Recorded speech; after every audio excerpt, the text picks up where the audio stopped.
Kata Jabir bin Abdullah, sami'tu, aku mendengar Rasulullah sallallahu alaihi wasallam, Rasulullah bersabda, bi thalathati ayamin, 3 hari sebelum Nabi meninggal, la yamutunna ahadukum, jangan sampai salah seorang di antara kalian, jangan sampai kalian mati, illa, melainkan, wa huwa, dia dalam keadaan yuhsinu dhanna billahi azza wa jalla, melainkan dalam keadaan husnuzan kepada Allah subhanahu wa ta'ala.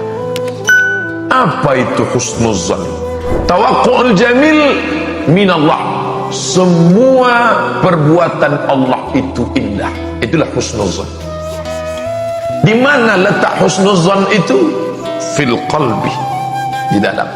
Husnuzan itu bukan amal badan, bukan amal harta, tapi dia min a'malil qulub, amal hati. Maka dia tak nampak. Yang nampak itu adalah efeknya, efek dari husnuzan. Sedangkan husnuzan itu amal hati, letaknya di dalam. Dari mana dia datang? Husnuzan datang dari ma'rifatullah, mengenal Allah subhanahu wa ta'ala. Dari pengenalan Allah yang sempurna itulah datang husnuzan. Saya ini bergelimang dosa Pak Ustaz, apakah Allah memaafkan saya? Husnuzan. Buka Quran hai saudaraku, buka.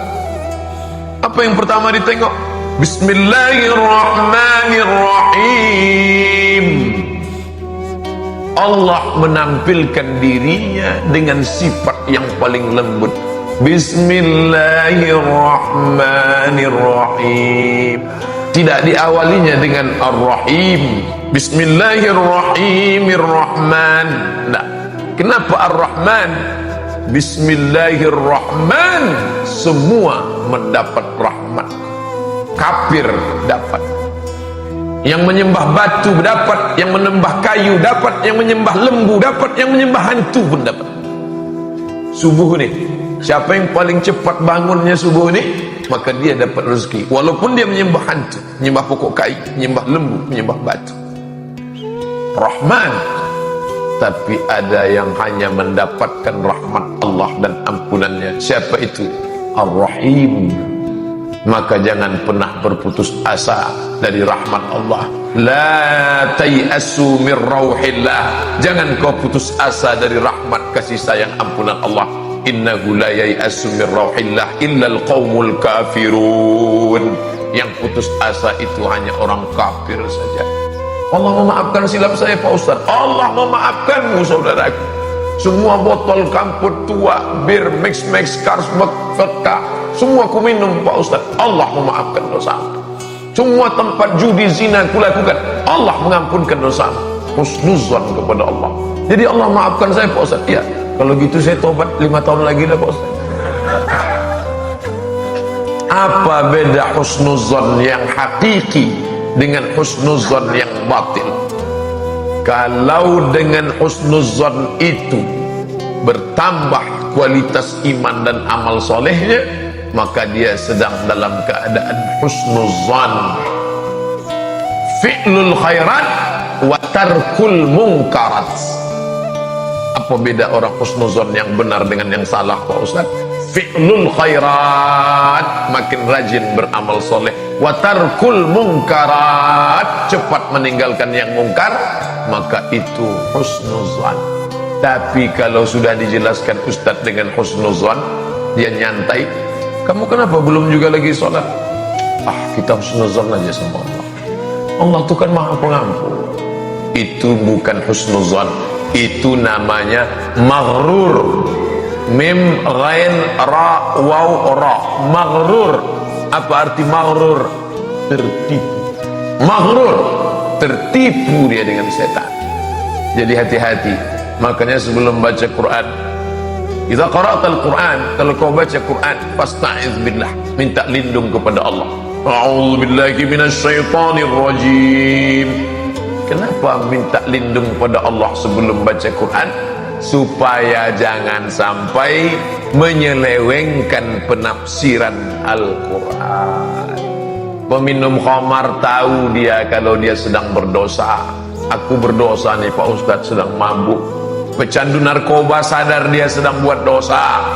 Saya sebenarnya tahu Pak Ustadz jual narkoba ini salah, tapi gimana lah, rumah belum bayar, anak menangis, istri melahirkan. Pezina tahu dia bahwa perbuatan itu dosa. Tapi yang paling mengerikan, orang yang ngaji tapi menyelewengkan penafsiran Al-Quran, dia menyangka sedang berbuat baik. Inilah yang hati-hati. Saya husnuzon pada Allah tuh Pak Ustaz. Makanya apapun dosa saya tetap enjoy aja. Kita yang penting husnuzon. Ente bukan husnuzon, ente maghrur, sedang tertipu. Siapa yang menipu? Setan. Ditipunya, itulah namanya talbis iblis. Tipis-tipis dia. Talbis iblis, menyangka sedang berbuat baik padahal sedang berbuat buruk. Husnuzan membuat orang menjadi rajin beramal. Jadi Pak Ustaz, Allah memaafkan dosa saya selama ini? Iya. Innallaha la yaghfiru an yushraka bihi. Allah tak mengampunkan dosa syirik kalau kau tetap berada di dalamnya. Wa yaghfiru ma duna dzalika liman yasha. Allah mengampunkan dosa yang lain. Segera dia bertobat, mandi tobat, salat sunat tobat, memperbanyak istighfar, digantinya segala yang buruk-buruk menjadi baik. Illa man taba, bertobat, wa amana, beriman, wa amila amalan salihah, beramal soleh. Mereka itu yubaddilullahu sayyiatihim hasanat. Semua yang buruk-buruk diganti Allah dengan, bukan hasanat, hasanat satu, kalau banyak hasanat. Muslimat satu, kalau banyak muslimat. Mukminat satu, kalau banyak mukminat. Hadirat satu, kalau banyak hadirat. Apa maknanya? Orang selalu diajarkan husnuzon kepada Allah Subhanahu wa ta'ala. Yang pertama, husnuzon pada perkara bahwa Allah mengampunkan dosa, maka segeralah bertaubat. Banyak orang tak mau bertobat, dua hal. Pertama, lalai. Kedua, karena dia menganggap saking banyaknya dosaku ini rasanya Allah tak mengampuniku. Jangan saudaraku, pintu taubat terbuka, bersegera bertobat. Ilahi, hai Tuhanku, zunubi, dosa-dosaku, mislu a'dadir rimali, dosaku sebanyak rimal. Rimal pasir di pantai, buih di laut, pasir di pantai, banyak lagi dosaku ya Allah. Tapi aku yakin, fa innaka ghafiruz dzambil azimi, engkau pengampun dosa yang besar, maka tak ada apa-apanya dosaku itu ya Allah. Bersimpuh sujud, meleleh air matanya. Bapak Ibu yang dimuliakan Allah Subhanahu wa ta'ala. Yang kedua, kapan kita berhusnuzan? Dhiqil hayati, dhiq, sempit. Ada kalanya hidup ini sempit. Di saat sempit itu kita mesti husnuzan. Ustaz, ya saya rajin pengajian, rajin sholat malam, rajin bersedekah. Kenapa hidup saya susah? Kawan saya tak ikut pengajian, mobilnya besar, rumahnya mewah, istri anaknya sehat. Dia sedang suuzon kepada Allah. Kamu suuzonnya? Enggak, saya tak suuzon. Mulutmu tak mengatakan suuzon, tapi cakapmu itu sudah menunjukkan indikasi bahwa kau sedang suuzon kepada Allah. Jangan pernah suuzon kepada Allah. Mungkin engkau mengatakan alhamdulillah wa syukrulillah karena duitmu banyak. Mungkin kau mengatakan alhamdulillah wa syukrulillah karena anakmu sehat. Mungkin kau mengatakan alhamdulillah wa syukrulillah karena kebunmu subur, duitmu banyak, rumahmu besar, mobilmu mewah. Ketika itu dicabut Allah, sanggupkah bibirmu mengatakan alhamdulillah wa syukrulillah? Mencakapkannya aja yang mudah tuh Pak Ustaz, menjalaninya payah Pak Ustaz. Nabi Muhammad SAW menjalani langsung supaya hati itu murni hanya Allah semata. Jangan sampai bergantung kepada yang lain. merasakan kehadiran Allah di saat susah. Itulah husnul zon kepada Allah Subhanahu wa ta'ala.